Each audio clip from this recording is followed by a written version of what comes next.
Why are you here? You want to learn more about Java? You want to learn more about object-oriented concepts? Hmm,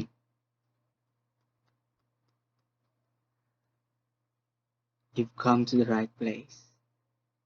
Ha ha.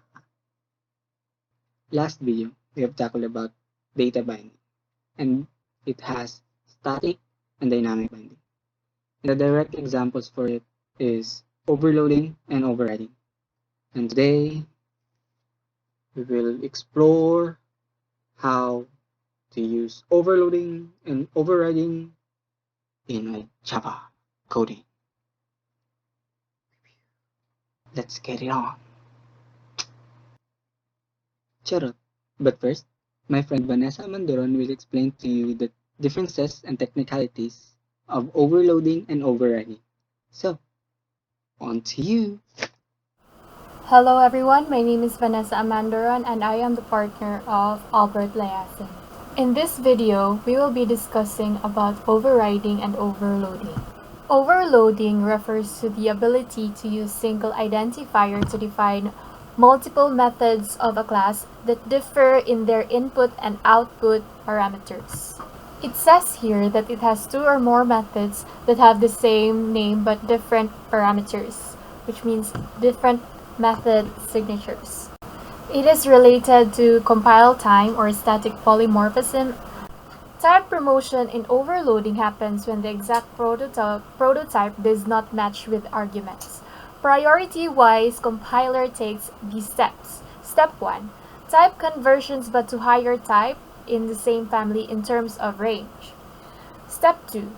Type conversion to next higher family. Suppose if there is no long data type available for the integer data type, then it will search for the float data type.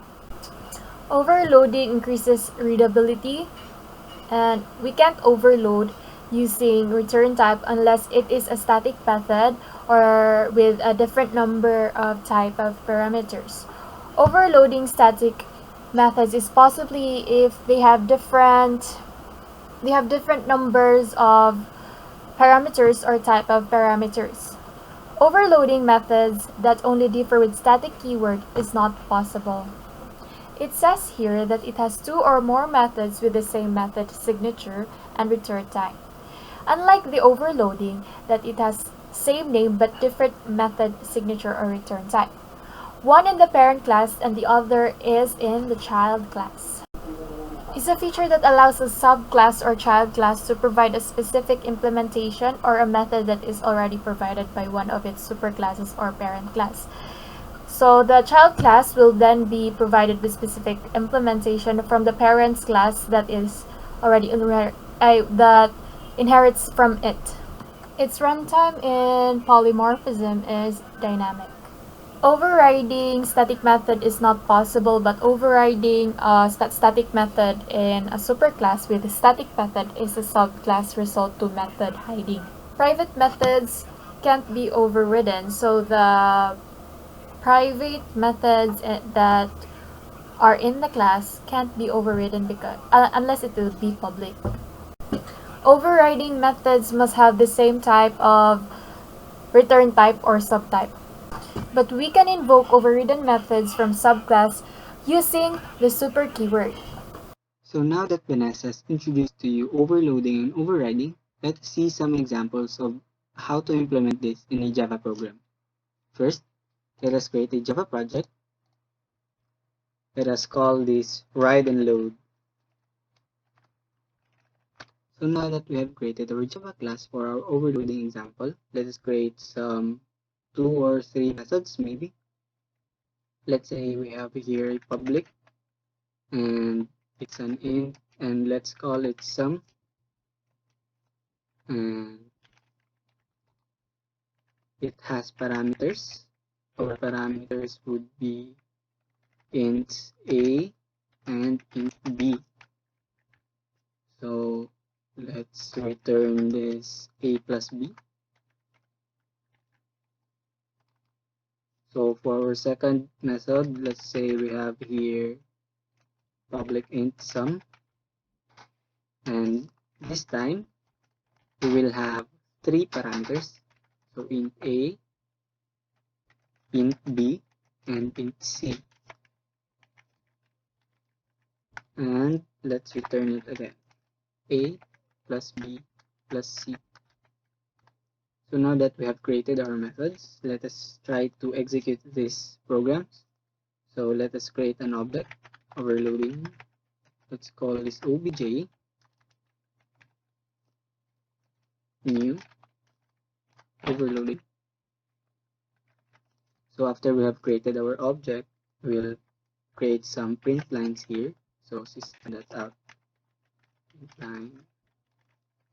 And inside our print line, we will call our methods. So say obj.sum, and we will pass on two parameters. Let's say we have here parameter 5 and 3.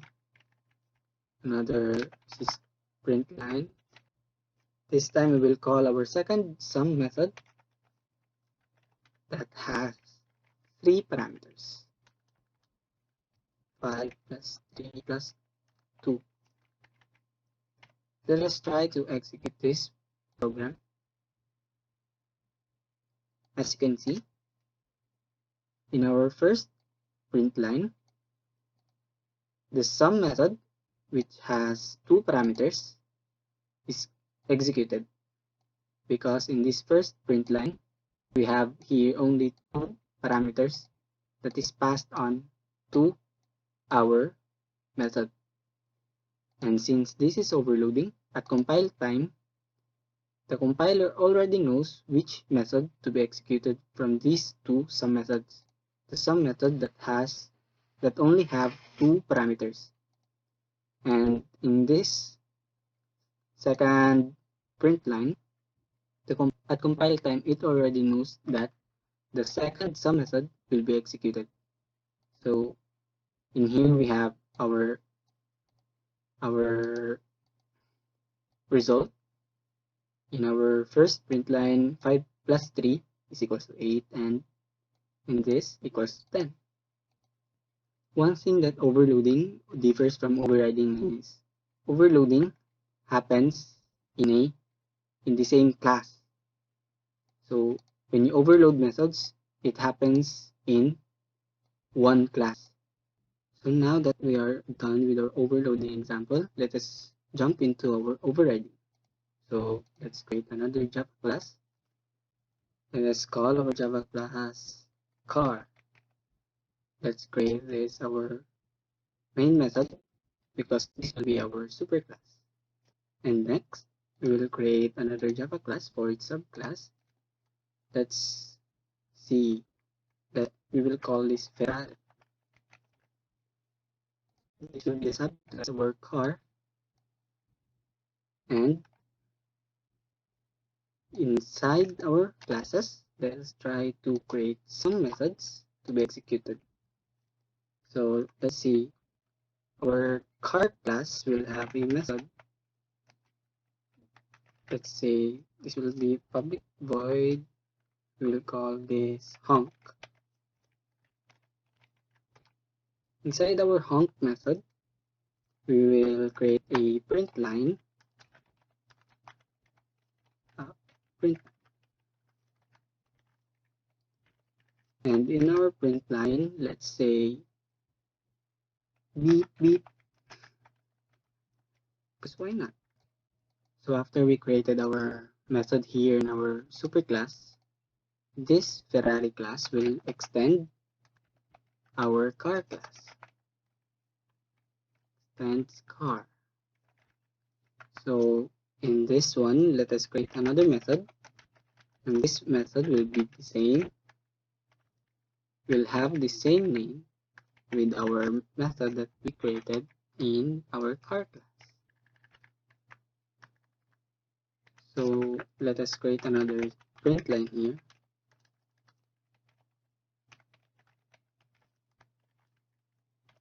And in this print line, let's say, since Ferrari is a sports car, let's say it goes vroom.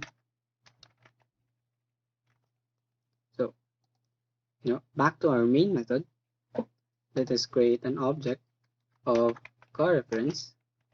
Let's call this obj, and new car. And this time we will call the honk in our car class.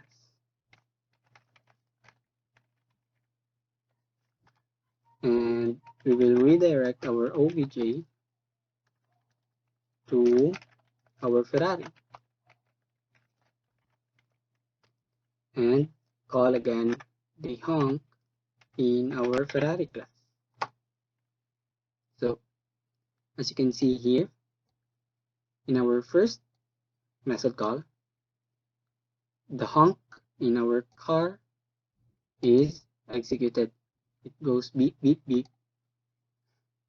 And in our second call, it goes vroom.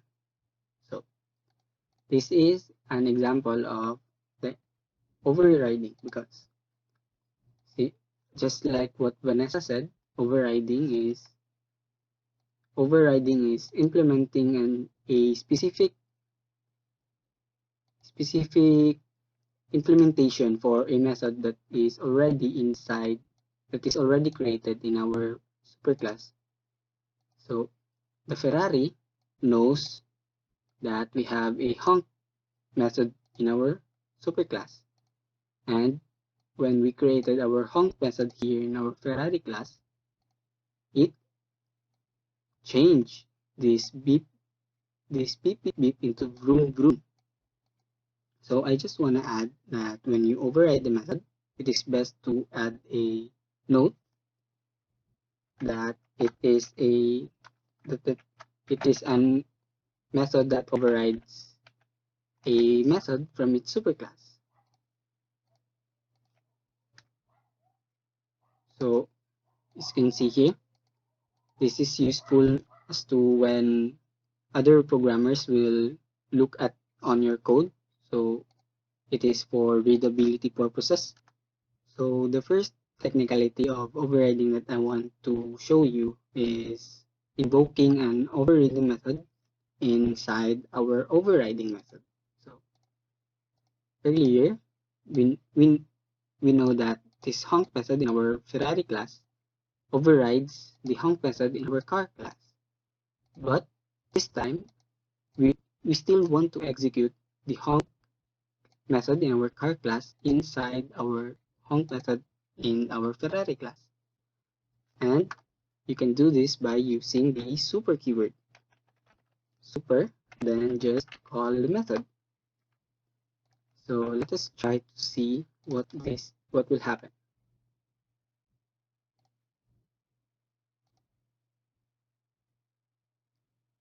As you can see, at first method call, the honk in our car class is executed.